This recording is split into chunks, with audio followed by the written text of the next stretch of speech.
ನಮಸ್ಕಾರ. ಇವತ್ತಿನ ನಮ್ಮ ಚರ್ಚೆಗೆ ಒಂದು ತುಂಬಾನೇ ಆಸಕ್ತಿದಾಯಕ ವಿಷಯ ಇದೆ. ಹೌದು.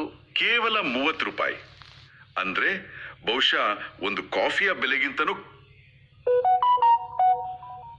ಕಡಿಮೆ ಅಲ್ವಾ? ಹೌದು, ಖಂಡಿತವಾದಿ.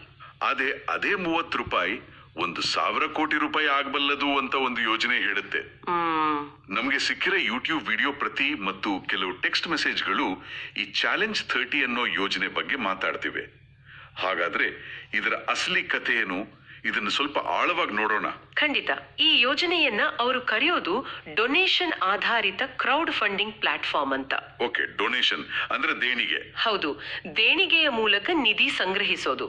ಆದರೆ ನಾವು ಇದನ್ನ ವಿಶ್ಲೇಷಣೆ ಮಾಡ್ತಾ ಹೋದ ಹಾಗೆ ಇದು ನೆಟ್ವರ್ಕ್ ಮಾರ್ಕೆಟಿಂಗ್ ನ ಹಲವು ಗುಣಗಳನ್ನ ಹೊಂದಿದೆ ಅನ್ನೋದು ಸ್ಪಷ್ಟವಾಗುತ್ತೆ. ಅಂದ್ರೆ ಇಲ್ಲಿ ಆದಾಯ ಬರೋದು ಯಾವುದೇ ಪ್ರಾಡಕ್ಟ್ ಅಥವಾ ಸರ್ವಿಸ್ ಮಾರಾಟ ಮಾಡೋದ್ರಿಂದ ಅಲ್ಲ, ಬದಲಿಗೆ ಹೊಸ ಸದಸ್ಯರನ್ನ ಸಿಸ್ಟಮ್ಗೆ ಸೇರಿಸೋದ್ರಿಂದಲೇ ಹಣ ಉತ್ಪತ್ತಿ ಆಗುತ್ತೆ. ಇದು ನಾವು ಚರ್ಚಿಸುವಾಗ ಗಮನದಲ್ಲಿಡಬೇಕಾದ ಮುಖ್ಯ ಅಂಶ. ಸರಿ, ಹಾಗಿದ್ರೆ ಇದರ ಮೂಲಭೂತ ರಚನೆಗೆ ಬರೋಣ. ಒಬ್ಬ ವ್ಯಕ್ತಿ 30 ರೂಪಾಯಿ ಕೊಟ್ಟಾಗ ನಿಜವಾಗಿ ಏನಾಗುತ್ತೆ? ಇದು ವರ್ಕ್ ಆಗೋದು ಹೇಗೆ? ಆಕ್ಚುಲಿ ಇದರ ಬೇಸಿಕ್ ಸ್ಟ್ರಕ್ಚರ್ ತುಂಬಾ ಸಿಂಪಲ್ ಆಗಿದೆ. ವಿಡಿಯೋದಲ್ಲಿ ಹೇಳಿರೋ ಹಾಗೆ ಒಬ್ಬ ವ್ಯಕ್ತಿ 30 ರೂಪಾಯಿಗಳನ್ನ ಡೊನೇಷನ್ ಅಂತ ಕೊಟ್ಟ ತಕ್ಷಣ ಆ ಹಣ 1 ಸೆಕೆಂಡ್ ಕೂಡ ಒಂದ್ ಕಡೆ ನಿಲ್ಲೋದಿಲ್ಲ. ಇಮಿಡಿಯೇಟ್ ಆಗಿ? ಹೌದು, ತಕ್ಷಣವೇ ನೆಟ್ವರ್ಕ್ ನಲ್ಲಿ ಅವರ ಮೇಲಿರೋ 30 ಜನಕ್ಕೆ ತಲಾ 1 ರೂಪಾಯಿ ಅಂತೆ ಹಂಚಿ ಹೋಗುತ್ತೆ. ಇದೊಂದು ಪೂರ್ತಿ ಆಟೋಮ್ಯಾಟಿಕ್ ಸಿಸ್ಟಮ್. ಹಾಗಾಗಿ ಹಣ ಎಲ್ಲಿಯೂ ಸ್ಟೋರ್ ಆಗೋದೇ ಇಲ್ಲ. ಬಂದ ಹಣ ಬಂದ ಹಾಗೆ ಡಿಸ್ಟ್ರಿಬ್ಯೂಟ್ ಆಗ್ಬಿಡುತ್ತೆ. ಬಹುಶಃ ಇದೇ ಕಾರಣಕ್ಕೆ ಇದನ್ನ ವೈಟ್ ಕಾಲರ್ ಬಿಸ್ನೆಸ್ ಅಂತಾನು ಕರೆದಿರೋದು. ಎಕ್ಸಾಕ್ಟ್ಲಿ. ಆ ವೈಟ್ ಕಾಲರ್ ಬಿಸ್ನೆಸ್ ಅನ್ನೋ ಪದ ಬಳಸೋದ್ರ ಹಿಂದಿನ ಉದ್ದೇಶವೇ ಅದು. ಅಂದ್ರೆ ಕ್ಲೀನ್ ಬಿಸ್ನೆಸ್ ಅಂತ. ಹೌದು, ಹಣ ಎಲ್ಲಿಯೂ ಸಂಗ್ರಹವಾಗದೆ ತಕ್ಷಣವೇ ಸದಸ್ಯರಲ್ಲಿ ಹಂಚಿ ಹೋಗೋದ್ರಿಂದ ಇದರಲ್ಲಿ ಮೋಸಕ್ಕೆ ಅವಕಾಶ ಇಲ್ಲ ಅನ್ನೋ ಒಂದು ಭಾವನೆ ಮೂಡಿಸೋದು. ಇದನ್ನ ಒಂದ್ ರೀತಿ ಡಿಜಿಟಲ್ ಉಂಡಿ ಚೀಟಿ ತರ ಅನ್ಕೋಬಹುದು. ಆದ್ರೆ ಇಲ್ಲಿ ಹಣ ಒಬ್ಬರಿಗೆ ಸೇರೋ ಬದಲು ಸಿಸ್ಟಮ್ ನಲ್ಲಿ ಮೇಲೆ ಇರೋ 30 ಜನಕ್ಕೆ ಹನಿ ಹನಿಯಾಗಿ ಹಂಚಿ ಹೋಗುತ್ತೆ. ಈ ಸಿಸ್ಟಮ್ ಮೇಲಿನ ನಂಬಿಕೆ ಇದರ ಅಡಿಪಾಯ. ಹಾಗಾದ್ರೆ ವ್ಯವಸ್ಥೆಯ ವಾದ ಏನು ಅಂದ್ರೆ ಹಣ ಸೆಂಟ್ರಲ್ ಆಗಿ ಎಲ್ಲೂ ಸ್ಟೋರ್ ಆಗಲ್ಲ, ಹಾಗಾಗಿ ರಿಸ್ಕ್ ಇಲ್ಲ ಅನ್ನೋದು. ಆದ್ರೆ ಒಂದು ಪ್ರಶ್ನೆ, ಹೊಸ ಸದಸ್ಯರು ಸೇರೋದು ನಿಂತೋದ್ರೆ ಏನಾಗುತ್ತೆ? ಆಗ ಹಣದ ಹರಿವು ನಿಂತೋಗುತ್ತಲ್ಲ? ಖಂಡಿತ. ಅದು ಈ ತರಹದ ಯಾವುದೇ ನೆಟ್ವರ್ಕ್ ಆಧಾರಿತ ಸಿಸ್ಟಮ್ನ ಮೂಲಭೂತ ಸವಾಲು. ಸಿಸ್ಟಮ್ ನಿರಂತರವಾಗಿ ಬೆಳೀತಾನೆ ಇರಬೇಕು. ಅದಕ್ಕಾಗಿಯೇ ಹೊಸಬರನ್ನ ಸೇರಿಸೋದಿಕ್ಕೆ ಇಲ್ಲಿ ಅತಿ ಹೆಚ್ಚು ಒತ್ತು ಕೊಟ್ಟಿದ್ದಾರೆ. ಇಲ್ಲಿಂದಲೇ ಆದಾಯದ 2 ದಾರಿಗಳು ತೆರೆದುಕೊಳ್ಳುತ್ತವೆ. ಹೌದು, ಪ್ಯಾಸಿವ್ ಮತ್ತು ಆಕ್ಟಿವ್ ಇನ್ಕಮ್. ಮೊದಲು ನಿಷ್ಕ್ರಿಯ ಆದಾಯ ಅಂದ್ರೆ ಆಟೋ ಪೂಲ್ ಇನ್ಕಮ್ ಬಗ್ಗೆ ಮಾತಾಡೋಣ. ಇದನ್ನ ಒಂದು ರೀತಿ ಸೇಫ್ ಇನ್ಕಮ್ ಅಂತ ಹೇಳಿದ್ದಾರೆ. ಹೌದು, ಇದನ್ನೊಂದು ಬೋನಸ್ ತರ ಅನ್ಕೋಬಹುದು. ಒಬ್ಬ ವ್ಯಕ್ತಿ ತಾನು ಸೇರಿದ ಮೇಲೆ ನೇರವಾಗಿ 10 ಜನರನ್ನು ರೆಫರ್ ಮಾಡಿದ್ರೆ, ಅಂದ್ರೆ 1+10 ಪ್ಲಾನ್ ಕಂಪ್ಲೀಟ್ ಮಾಡಿದ್ರೆ ಅವರು ಈ ಆಟೋ ಪೂಲ್ ಆದಾಯಕ್ಕೆ ಅರ್ಹರಾಗ್ತಾರೆ. ಓಕೆ, 10 ಜನ. ಅದಾದ್ಮೇಲೆ ಇದು ಗ್ಲೋಬಲ್ ನೆಟ್ವರ್ಕ್ ನ ಬೆಳವಣಿಗೆಯ ಆಧಾರದ ಮೇಲೆ ಬರುವ ಆದಾಯ. ಅಂದ್ರೆ ಇದಕ್ಕಾಗಿ ನಾವು ಸದಾ ಕೆಲಸ ಮಾಡ್ತಾ ಇರಬೇಕು ಅಂತ ಏನಿಲ್ಲ. ಒಮ್ಮೆ ಕ್ವಾಲಿಫೈ ಆದ್ರೆ ಸಾಕು. ಹಣ ಹೇಗ್ ಬರುತ್ತೆ? ಈ ಆದಾಯ 8 ಹಂತಗಳಲ್ಲಿ ಬರುತ್ತೆ. ಹಂತ ಹಂತವಾಗಿ ಹೆಚ್ಚುತ್ತಾ ಹೋಗುತ್ತೆ. ಮೂಲಗಳಲ್ಲಿನ ವಿವರಣೆ ಪ್ರಕಾರ ಇದು ಸಣ್ಣ ಮೊತ್ತದಿಂದ ಶುರುವಾಗಿ 5 ರಿಂದ 6 ವರ್ಷಗಳಲ್ಲಿ ಒಟ್ಟು ಸುಮಾರು 94,000 ರೂಪಾಯಿಗಳವರೆಗೆ ತಲುಪುತ್ತೆ ಅಂತ ಹೇಳಿದ್ದಾರೆ. ಪ್ರತಿ 6 ತಿಂಗಳಿಗೊಮ್ಮೆ ಪೇಮೆಂಟ್ ಆಗುತ್ತೆ. ಮುಖ್ಯವಾಗಿ ಇದೊಂದು ದೀರ್ಘಾವಧಿಯ ಸಣ್ಣ ಲಾಭದ ಯೋಜನೆ. ಅದಕ್ಕೆ ಇದನ್ನ ಒಂದು LIC ಪಾಲಿಸಿಗೆ ಹೋಲಿಸಿದ್ದಾರೆ. ನಿಧಾನವಾಗಿ ಗ್ಯಾರಂಟಿಯಾಗಿ ಬರುವ ಹಣ ಅಂತ. ಆಯ್ತು, ಇದು ಸ್ಲೋ ಅಂಡ್ ಸ್ಟಡಿ ದಾರಿ. ಆದ್ರೆ ಸಾವಿರಾರು ಕೋಟಿ ಗಳಿಸುವ ಮಾತು ಬಂದಿರೋದು ಇಲ್ಲಿಂದಲ್ಲ. ಅದು ಆಕ್ಟಿವ್ ಇನ್ಕಮ್ ಅಥವಾ ಸಕ್ರಿಯ ಆದಾಯದಿಂದ. ಅಲ್ಲಿ ತಾನೇ ನಿಜವಾದ ಆಟ ಇರೋದು. ಖಂಡಿತ. ಮೂಲಗಳಲ್ಲಿ ಆಟೋ ಪೂಲ್ ಒಂದು ಸೆಕ್ಯೂರ್ಡ್ ಇನ್ಕಮ್ ಅಂತ ಹೇಳಿದ್ರು, ಅವರ ಪೂರ್ತಿ ಫೋಕಸ್ ಇರೋದು ಆಕ್ಟಿವ್ ಇನ್ಕಮ್ ಮೇಲೇನೆ. ಯಾಕಂದ್ರೆ ಅದು ಫಾಸ್ಟ್ ಮತ್ತು ದೊಡ್ಡ ಮೊತ್ತದ ಹಣ ಗಳಿಸುವ ದಾರಿ ಅಂತ ಬಿಂಬಿಸಿದ್ದಾರೆ. ಇದರಲ್ಲಿ ಹಲವು ವಿಧಗಳಿದೆ. ಉದಾಹರಣೆಗೆ, ಸೇರಿದ ತಕ್ಷಣ ಇಬ್ಬರನ್ನ ರೆಫರ್ ಮಾಡಿದ್ರೆ ಸಾಕು, ನಮ್ಮ 30 ರೂಪಾಯಿ ವಾಪಸ್ ಬರುತ್ತೆ. ಅದನ್ನ ಕ್ಯಾಶ್ ಬ್ಯಾಕ್ ಅಂತಾರೆ. ಹೌದು, ಆದ್ರೆ ಅತಿ ದೊಡ್ಡ ಆದಾಯದ ಮೂಲ ಅಂದ್ರೆ ಲೆವೆಲ್ ಇನ್ಕಮ್. ಇದು 30 ಹಂತಗಳವರೆಗೆ ಸಿಗುವ ಆದಾಯ. 30 ಲೆವೆಲ್? ಹೌದು, ನೀವು ಸೇರಿಸಿದ ವ್ಯಕ್ತಿಗಳು, ಅವರು ಸೇರಿಸಿದ ವ್ಯಕ್ತಿಗಳು, ಹೀಗೆ 30 ಲೆವೆಲ್ ತನಕ ನಿಮ್ಮ ಕೆಳಗಿನ ನೆಟ್ವರ್ಕಿನಿಂದ ನಿಮ್ಗೆ ಆದಾಯ ಬರ್ತಾನೆ ಇರುತ್ತೆ. ಇದರಲ್ಲೇ ಸಾವಿರಾರು ಕೋಟಿ ಗಳಿಸಬಹುದು ಅಂತ ಹೇಳ್ತಾರೆ.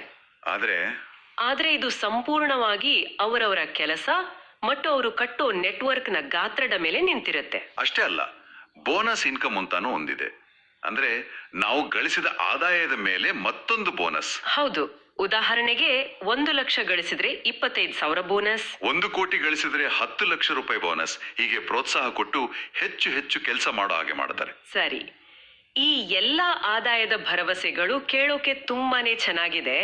ಆದ್ರೆ ಪ್ರಶ್ನೆ ಇರೋದು, ಇದೆಲ್ಲವನ್ನೂ ಸಾಧಿಸೋಕೆ ಒಬ್ಬ ವ್ಯಕ್ತಿ ನಿಖರವಾಗಿ ಏನ್ ಮಾಡ್ಬೇಕು?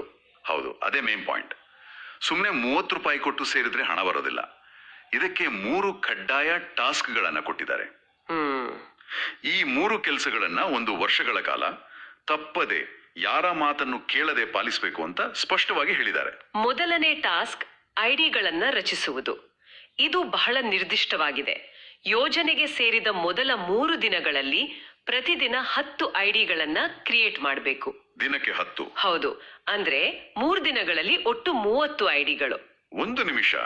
ಮೊದಲ 3 ದಿನದಲ್ಲಿ 30 ಐಡಿಗಳನ್ನ ಅದು ಒಂದೇ ಮೊಬೈಲ್ ನಂಬರ್, ಒಂದೇ ಹೆಸರು ಬಳಸಿ ಮಾಡಬಹುದು ಅಂತಿದ್ಯಾ? ಹೌದು. ಅಂದ್ರೆ ಒಬ್ಬನೇ ವ್ಯಕ್ತಿ 30 ಬೇರೆ ಬೇರೆ ಅಕೌಂಟ್ ತೆಗಿಬಹುದಾ? ಇದು ನಿಜವಾಗ್ಲೂ ನೆಟ್ವರ್ಕ್ ಬೆಳೆಸದ ಹಾಗೆ ಆಗತ್ತಾ, ಅಥವಾ ಸುಮ್ಮನೆ ಸಿಸ್ಟಮ್ ಅಲ್ಲಿ ನಂಬರ್ಸ್ ಜಾಸ್ತಿ ಮಾಡದ ಹಾಗೆ ಆಗತ್ತಾ? ಇದು ಬಹಳ ಸೂಕ್ಷ್ಮವಾದ ಪ್ರಶ್ನೆ. ಪಠ್ಯ ಸಂದೇಶಗಳಿರೋ ಮಾಹಿತಿ ಪ್ರಕಾರ ಹೀಗೆ ಮಾಡೋದ್ರಿಂದ ಸಿಸ್ಟಮ್ಗೆ ಒಂದು ಆರಂಭಿಕ ವೇಗ, ಒಂದು ಪುಷ್ ಸಿಗತ್ತೆ ಅನ್ನೋದು ಅವರ ವಾದ. ಓಕೆ. ಆಮೇಲೆ 1 ವರ್ಷದವರೆಗೆ ಪ್ರತಿ ವಾರ ತಪ್ಪದೇ ಒಂದು ಐಡಿಯನ್ನ ರಚಿಸ್ತಾ ಹೋಗ್ಬೇಕು. ಇದು ಸ್ವಂತ ಐಡಿಯಾ ಆದ್ರೂ ಸರಿ ಅಥವಾ ಬೇರೆಯವರನ್ನ ಸೇರಿಸಿದ್ರೂ ಸರಿ. ಹೀಗೆ ಮಾಡಿದ್ರೆ ನೆಟ್ವರ್ಕ್ ನಿರಂತರವಾಗಿ ಬೆಳಿತಾನೇ ಇರುತ್ತೆ ಅನ್ನೋದು ಇದರ ಹಿಂದಿನ ತರ್ಕ. ಹಾಗಾದ್ರೆ ಫಸ್ಟ್ ಟಾಸ್ಕ್ ಪೂರ್ತಿಯಾಗಿ ನೆಟ್ವರ್ಕ್ಗೆ ಹೊಸ ಐಡಿಗಳನ್ನ ಸೇರಿಸೋದು. ಆದ್ರೆ ಕೇವಲ ಐಡಿ ಸೇರಿಸಿದ್ರೆ ಸಾಲದು, ನಿಜವಾದ ಜನರನ್ನ ಒಳಗೆ ತರಬೇಕಲ್ವಾ? ಬಹುಶಃ 2ನೇ ಟಾಸ್ಕ್ ಇದನ್ನೇ ಹೇಳ್ತಾ. ಹೌದು.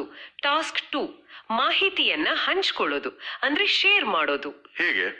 ತಮ್ಮ ರೆಫರಲ್ ಲಿಂಕ್ ಅನ್ನ ಪ್ರತಿದಿನ ಕನಿಷ್ಠ 10 ಜನರಿಗೆ ವಾಟ್ಸ್ಆಪ್, ಫೇಸ್ಬುಕ್, ಇನ್ಸ್ಟಾಗ್ರಾಮ್ ಮೂಲಕ ಕಳಿಸ್ಬೇಕು.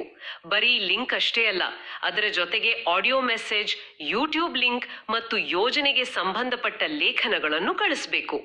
ಯಾರಾದ್ರೂ ಪ್ರಶ್ನೆ ಕೇಳಿದ್ರೆ ಅವರಿಗೆ ಯೋಜನೆಯನ್ನ ವಿವರಿಸಬೇಕು. ಅಂದ್ರೆ ಇದೊಂದು ಫುಲ್ ಟೈಮ್ ಡಿಜಿಟಲ್ ಮಾರ್ಕೆಟಿಂಗ್ ಕೆಲಸದ ತರ ಆಯ್ತು. ಹೌದಲ್ವಾ?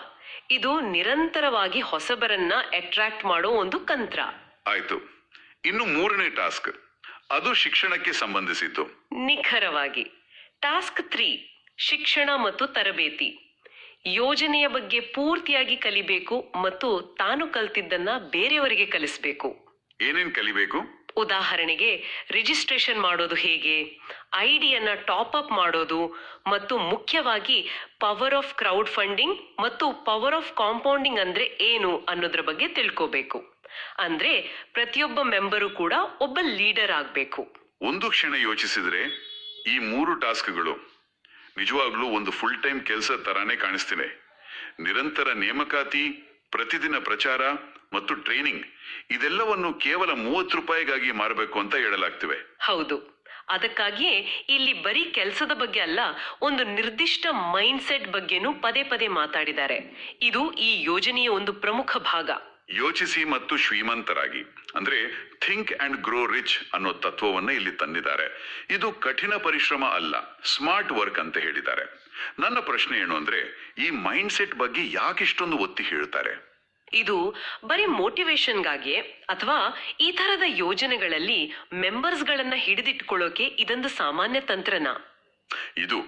ಇದು ಬಹಳ ಒಳ್ಳೆಯ ಅವಲೋಕನ. ನಾವು ವಿಶ್ಲೇಷಿಸಿದ ವಿಡಿಯೋದಲ್ಲಿ ಬೇರೆಯವರಲ್ಲಿ ನೆಗೆಟಿವ್ ಅಂಶಗಳನ್ನ ಹುಡುಕ್ಬೇಡಿ, ಮೊದಲು ನಿಮ್ಮ ಮನಸ್ಸಲ್ಲಿ ಹುಡುಕಿ ನನ್ನಲ್ಲಿ ಏನು ದೋಷ ಇದೆ ಅಂತ ತಿಳಿಯಿರಿ ಅನ್ನೋ ಮಾತುಗಳಿವೆ. ಈ ತರದ ಪಾಸಿಟಿವ್ ಥಿಂಕಿಂಗ್ ತತ್ವಗಳು 2 ರೀತಿ ಕೆಲಸ ಮಾಡುತ್ತವೆ. ಒಂದು, ಇದು ಸದಸ್ಯರಿಗೆ ದೈನಂದಿನ ತಿರಸ್ಕಾರಗಳನ್ನ ಎದುರಿಸೋಕೆ ಒಂದು ಮೆಂಟಲ್ ಸ್ಟ್ರೆಂತ್ ಕೊಡುತ್ತೆ. 2, ಒಂದು ವೇಳೆ ಅಂದ್ಕೊಂಡ ಹಾಗೆ ರಿಸಲ್ಟ್ ಬರ್ದಿದ್ರೆ ವ್ಯಕ್ತಿ ಸಿಸ್ಟಮ್ ಅನ್ನ ದೂಷಿಸೋ ಬದಲು ತನ್ನ ಪ್ರಯತ್ನದಲ್ಲಿಯೇ ಅಥವಾ ತನ್ನ ಮೈಂಡ್ ಸೆಟ್ ನಲ್ಲೇ ಕೊರತೆ ಇತ್ತು ಅಂತ ಭಾವಿಸುವಂತೆ ಮಾಡುತ್ತೆ. ಹಾಗಾದ್ರೆ ಇದೊಂದು ರೀತಿ ವೈಯಕ್ತಿಕ ಜವಾಬ್ದಾರಿಯನ್ನ ಹೆಚ್ಚಿಸೋ ತಂತ್ರ. ಹೌದು. ಇದು ಸದಸ್ಯರನ್ನ ದೀರ್ಘಕಾಲದವರೆಗೆ ಸಿಸ್ಟಮ್ನಲ್ಲೇ ಉಳಿಸಿಕೊಳ್ಳೋಕೆ ಸಹಾಯ ಮಾಡುತ್ತೆ. ಸರಿ, ಈ 3 ಟಾಸ್ಕ್ಗಳನ್ನ ಸರಿಯಾಗಿ ಮಾಡಿ ಈ ಪಾಸಿಟಿವ್ ಮೈಂಡ್ ಸೆಟ್ ಇಟ್ಕೊಂಡ್ರೆ ಫಲಿತಾಂಶ ಹೇಗಿರತ್ತೆ ಅಂತ ಹೇಳಿದ್ದಾರೆ. ಆದಾಯದ ಬಗ್ಗೆ ಏನಾದ್ರೂ ಅಂದಾಜು ಕೊಟ್ಟಿದ್ದಾರಾ? ಹೌದು, ಆಕ್ಟಿವ್ ಇನ್ಕಮ್ ಬಗ್ಗೆ ಒಂದು ಸ್ಪಷ್ಟವಾದ ಟೈಮ್ಲೈನ್ ಕೊಟ್ಟಿದ್ದಾರೆ. ಮೊದಲನೇ ತಿಂಗಳು ಕೆಲಸ ಶುರು ಮಾಡಿದಾಗ ಕನಿಷ್ಠ 1,000 ರೂಪಾಯಿ ಆದಾಯ ಬರುತ್ತೆ ಅಂತ ಹೇಳಿದ್ದಾರೆ. ಎರಡನೇ ತಿಂಗಳಿಗೆ ಇದು 16,000 ರೂಪಾಯಿಗೆ ಏರುತ್ತೆ ಅಂತಾನೂ ಉಲ್ಲೇಖ ಇದೆ. ಆದ್ರೆ ಮೂರನೇ ತಿಂಗಳ ಅಂಕಿಅಂಶ ನಿಜಕ್ಕೂ ಆಶ್ಚರ್ಯಕರ. ಹೌದು, ಮೂರನೇ ತಿಂಗಳಿಗೆ ಬರೋಬ್ಬರಿ 5 ಲಕ್ಷ ರೂಪಾಯಿ ಆದಾಯ ಗಳಿಸೋ ಅವಕಾಶ ಇದೆ ಅಂತ ಹೇಳಲಾಗಿದೆ. ಕೇವಲ ಮೂರೇ ತಿಂಗಳಲ್ಲಿ 5 ಲಕ್ಷ? ಇದು ನಂಬೋಕೆ ಸ್ವಲ್ಪ ಕಷ್ಟ ಆಗೋ ಅಂಕಿಅಂಶ. ಈ ಭರವಸೆಗೆ ಅವ್ರು ಯಾವ ರೀತಿ ಲೆಕ್ಕಾಚಾರ ಕೊಡ್ತಾರೆ? ಇದರ ಹಿಂದಿರೋ ಲೆಕ್ಕಾಚಾರ ಪೂರ್ತಿಯಾಗಿ ನೆಟ್ವರ್ಕ್ನ ಘಾತೀಯ ಬೆಳವಣಿಗೆ ಅಂದ್ರೆ ಎಕ್ಸ್ಪೋನೆನ್ಷಿಯಲ್ ಗ್ರೋತ್ ಮೇಲೆ ನಿಂತಿದೆ. Multiplication effect. ಹೌದು, ನೀವು ಸೇರಿಸಿದ 10 ಜನ ತಲಾ 10 ಜನರನ್ನು ಸೇರಿಸಿದ್ರೆ ಅದು 100 ಆಗತ್ತೆ. ಅವರು ತಲಾ 10 ಜನರನ್ನು ಸೇರಿಸಿದ್ರೆ 1000 ಆಗತ್ತೆ. ಹೀಗೆ ನೆಟ್ವರ್ಕ್ ವೇಗವಾಗಿ ಬೆಳೆದ ಹಾಗೆ ಲೆವೆಲ್ ಇನ್ಕಮ್ ಕೂಡ ಅದೇ ರೀತಿ ಹೆಚ್ಚಾಗತ್ತೆ ಅನ್ನೋದು ಇದರ ಗಣಿತ. ಓಕೆ. ದೀರ್ಘಾವಧಿಯಲ್ಲಿ ಅಂದ್ರೆ 1 ವರ್ಷ ಇದೇ ರೀತಿ ಕೆಲಸ ಮಾಡಿದ್ರೆ ಎಲ್ಲ ಆದಾಯಗಳು ಸೇರಿ 1 ಕೋಟಿಯಿಂದ 10 ಕೋಟಿ ಗಳಿಸಬಹುದು ಅಂತ ಹೇಳಲಾಗಿದೆ. ಒಂದು ಟೆಕ್ಸ್ಟ್ ಮೆಸೇಜ್ ನಲ್ಲಂತೂ 1 ವರ್ಷ ಸರಿಯಾಗಿ ಕೆಲಸ ಮಾಡಿದ್ರೆ 1000 ಕೋಟಿಗೂ ಅಧಿಕ ಲಾಭ ಗಳಿಸಬಹುದು ಅಂತಾನು ಹೇಳಿದ್ದಾರೆ. ಹಾಗಾದ್ರೆ ಈ ಎಲ್ಲಾ ಮಾಹಿತಿಯನ್ನ ಒಟ್ಟು ಸೇರಿಸಿದಾಗ ಚಾಲೆಂಜ್ 30 ಅನ್ನೋದು 30 ರೂಪಾಯಿಯ ದೇಣಿಗೆಯೊಂದಿಗೆ ಶುರುವಾಗೋ ಒಂದು ಕ್ರೌಡ್ ಫಂಡಿಂಗ್ ಮಾಡೆಲ್. ಇದು ಮುಖ್ಯವಾಗಿ ನೆಟ್ವರ್ಕ್ ವಿಸ್ತರಣೆ, ನಿರಂತರ ಐಡಿ ರಚನೆ ಮತ್ತು ಮಾಹಿತಿ ಹಂಚಿಕೊಳ್ಳೋ 3 ಟಾಸ್ಕ್ಗಳ ಮೇಲೆ ನಿಂತಿದೆ. ಹೌದು, ಇದನ್ನ ಶ್ರದ್ಧೆಯಿಂದ ಪಾಸಿಟಿವ್ ಮೈಂಡ್ಸೆಟ್ ನಿಂದ ಮಾಡಿದ್ರೆ ಅಲ್ಪಾವಧಿಯಲ್ಲೇ ದೊಡ್ಡ ಮಟ್ಟದ ಆರ್ಥಿಕ ಯಶಸ್ಸು ಸಿಗುತ್ತೆ ಅನ್ನೋ ಭರವಸೆ ಕೊಡುತ್ತೆ. ಹೌದು, ಇಲ್ಲಿ ಗಮನಿಸಬೇಕಾದ ಸಂಗತಿ ಅಂದ್ರೆ ಈ ಯೋಜನೆ ಹಲವು ತಂತ್ರಗಳನ್ನ ಒಟ್ಟಿಗೆ ಸೇರಿಸಿದೆ. ಒಂದು, ನೆಟ್ವರ್ಕ್ ಮಾರ್ಕೆಟಿಂಗ್ನ ತಂತ್ರಗಳು. ಎರಡನೆಯದು ಪೂರ್ತಿ ಡಿಜಿಟಲ್ ಪ್ಲಾಟ್ಫಾರ್ಮ್ನ ಭಾಷೆ, referral link, online registration, social media sharing. ಮತ್ತು ಮೂರನೆಯದಾಗಿ ಪಾಸಿಟಿವ್ ಥಿಂಕಿಂಗ್ ಮತ್ತು ಸೆಲ್ಫ್ ಮೋಟಿವೇಶನ್ ತತ್ವಗಳನ್ನ ಆಳವಾಗಿ ಸೇರಿಸಿ ಸದಸ್ಯರನ್ನ ಮಾನಸಿಕವಾಗಿ ಬದ್ಧರನ್ನಾಗಿ ಮಾಡುತ್ತೆ. ಈ ಚರ್ಚೆಯ ಕೊನೆಯಲ್ಲಿ ಒಂದು ಕುತೂಹಲಕಾರಿ ಪ್ರಶ್ನೆ ಮೂಡುತ್ತೆ. ಮೂಲಗಳಲ್ಲಿ ಪವರ್ ಆಫ್ ಕಾಂಪೌಂಡಿಂಗ್ ಬಗ್ಗೆ ಪದೇ ಪದೇ ಹೇಳಿದ್ದಾರೆ. ಸಾಮಾನ್ಯವಾಗಿ ಕಾಂಪೌಂಡಿಂಗ್ ಅಂದ್ರೆ ಹಣದ ಮೇಲೆ ಬಡ್ಡಿ, ಆ ಬಡ್ಡಿಯ ಮೇಲೆ ಮತ್ತೆ ಬಡ್ಡಿ ಬಂದು ಹಣ ಬೆಳೆಯೋದು. ಹೌದು. ಹಾಗಾದ್ರೆ ಈ ರೀತಿಯ ಯೋಜನೆಗಳಲ್ಲಿ ನಿಜವಾಗಿಯೂ ಕಾಂಪೌಂಡ್ ಆಗ್ತಿರೋದು ಹಣವೇ ಅಥವಾ ಜಾಲದಲ್ಲಿ ಸೇರುವ ಜನರ ಸಂಖ್ಯೆಯೇ? ಈ ಪ್ರಶ್ನೆಯನ್ನ ಕೇಳುಗರ ಆಲೋಚನೆಗೆ ಬಿಡೋಣ.